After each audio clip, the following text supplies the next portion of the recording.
സ്ത്രീകൾക്കാവശ്യമായ എല്ലാവിധ സാധനങ്ങളും ഒരു കുടക്കീഴിൽ മികച്ച ക്വാളിറ്റിയിൽ കുറഞ്ഞ വിലയിൽ ലഭിക്കുന്നു.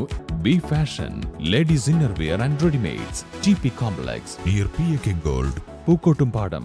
അമരമ്പലം പഞ്ചായത്തിൽ നിർമ്മാണത്തിലിരിക്കുന്ന വീടുകൾ കേന്ദ്രീകരിച്ച് മോഷണം പതിവാകുന്നു. വീടുകളിലെ ഇലക്ട്രിക് വയറിംഗ് സാധനങ്ങളാണ് മോഷ്ടിക്കുന്നത്. ഒരാഴ്ചക്കിടെ 2 ഇടങ്ങളിലാണ് സമാന രീതിയിൽ മോഷണം നടന്നിട്ടുള്ളത്. നിർമ്മാണത്തിലിരിക്കുന്ന വീടുകൾ കേന്ദ്രീകരിച്ചാണ് മോഷണം നടക്കുന്നത്. വയറിംഗ് പ്രവൃത്തി കഴിഞ്ഞ വീടുകളിലെ ഇലക്ട്രിക് കേബിളുകളാണ് പ്രധാനമായും മോഷണം പോകുന്നത്. ബുധനാഴ്ച രാത്രിയിൽ പൂക്കോട്ടുംപാടം എടക്കര മലയോര പാതയോരത്തെ പറയങ്കാട് ഡയാലിസിസ് സെന്ററിന് സമീപം നിർമ്മാണത്തിലുള്ള മേലെടുത്ത ഹസ്കറിന്റെ വീട്ടിലാണ് മോഷണം നടന്നത്. വീടിനുള്ളിൽ CCTV ക്യാമറകൾ സ്ഥാപിച്ചിട്ടുണ്ടെങ്കിലും ക്യാമറയില്ലാത്ത ഭാഗത്തെ വയറുകളാണ് മുറിച്ചെടുത്ത് പോയിട്ടുള്ളത്. വയറിംഗ് പൂർത്തീകരിച്ച് സീലിംഗ് പ്രവൃത്തിയടക്കം കഴിഞ്ഞ വീടാണിത്. വിവിധയിടങ്ങളിലെ കേബിളുകൾ മുറിച്ചെടുത്തതിനാൽ വീടിന്റെ മിക്ക ഭാഗത്തും പുതിയ കേബിളുകൾ ഇടണം. എന്നാൽ വയറിംഗിന് ശേഷം സീലിംഗ് നടത്തിയതിനാൽ ഇനി വയറിംഗ് ചെയ്യണമെങ്കിൽ സീലിംഗ് മുഴുവനും പൊളിച്ചു മാറ്റണം. ഇതിനുശേഷം വീണ്ടും സീലിംഗ് പ്രവൃത്തി നടത്തണം.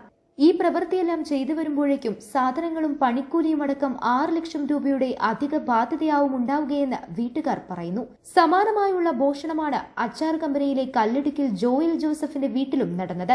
കണക്ക് പ്രകാരം കുറഞ്ഞ തുകയുടെ വയറുകളാണ് മോഷണം പോകുന്നതെങ്കിലും ഇത്തരം വീടുകളിൽ വയറിംഗ് വീണ്ടും ചെയ്യേണ്ട അവസ്ഥയാണ്. ഒപ്പം സീലിംഗ് അടക്കമുള്ള ജോലികളും. ഇതിനാൽ മോഷണം പോയ സാധനത്തിനേക്കാൾ ലക്ഷങ്ങളുടെ അധിക ബാധ്യതയാണ് ഉടമകൾക്കുണ്ടാവുന്നത്. അതിനാൽ ഇത്തരം മോഷ്ടാക്കളെ ഉടൻ പോലീസ് പിടികൂടണമെന്നും ഒപ്പം വീടുകൾ നിർമ്മാണത്തിലിരിക്കുന്നവർ കൂടുതൽ ജാഗ്രത പാലിക്കണമെന്നും നഷ്ടം സംഭവിച്ച വീട്ടുടമസ്ഥർ പറയുന്നു. നമ്മള് വീട് വയറിംഗ് നടന്നുകൊണ്ടിരിക്കുകയായിരുന്നു.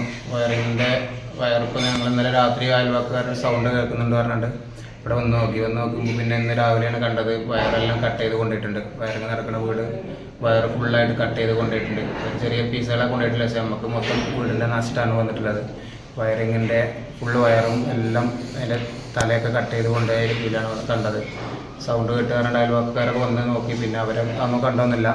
അങ്ങനെയാണ് മതിൽ ചാടിയിട്ട് എന്തോ കയറിയിട്ടാണ്. CC ക്യാമറ ഉണ്ട്, അതിലൊന്നും വന്നിട്ടില്ല. അങ്ങനെയാണുള്ളത്. ഏകദേശം എത്ര ലക്ഷത്തിൻ്റെ? നമുക്കൊരു 2 ലക്ഷത്തിൻ്റെ മുകളിൽ ഉള്ള വയർ തന്നെ ഉണ്ടായിരുന്നു. ഇനി വർക്ക് ചെയ്യണമെങ്കിൽ ഇപ്പോൾ അത് സീലിങ്ങൊക്കെ കഴിഞ്ഞ് 4-5 ലക്ഷത്തിൻ്റെ മേലെ നമുക്ക് ഇനി നഷ്ടമായിട്ട് വരും. കൊണ്ടുപോയ ആൾക്ക് ചെറിയ രീതിയിൽ അതിൻ്റെ എൻ്റെ മാത്രം കട്ട് ചെയ്ത് 10,000 രൂപേൻ്റെ ഉള്ളൂ. നമുക്ക് ഭയങ്കര നഷ്ടമാണ് വന്നിട്ടുള്ളത്. സ്വർണ്ണവില ഉയർന്നതോടെ ചെമ്പിനും വില ഉയർന്നിട്ടുണ്ട്. അതിനാൽ കോപ്പർ ലക്ഷ്യമിട്ടാണ് മോഷ്ടാക്കൾ കേബിളുകൾ എടുക്കുന്നത്. വിൽപ്പന നടത്തിയാൽ നല്ല വില ലഭിക്കും. സ്വർണത്തെ പോലെ കേബിളുകളും മോഷണം പോവാൻ സാധ്യതയേറെയാണ്. അതിനാൽ നിർമ്മാണത്തിലിരിക്കുന്ന വീടുകൾക്ക് അടച്ചുറപ്പുള്ള വാതിലുകൾ ഘടിപ്പിച്ച് പൂട്ടിയിടണമെന്നും പോലീസ് മുന്നറിയിപ്പ് നൽകി. News bureau, Pookkottumpadam.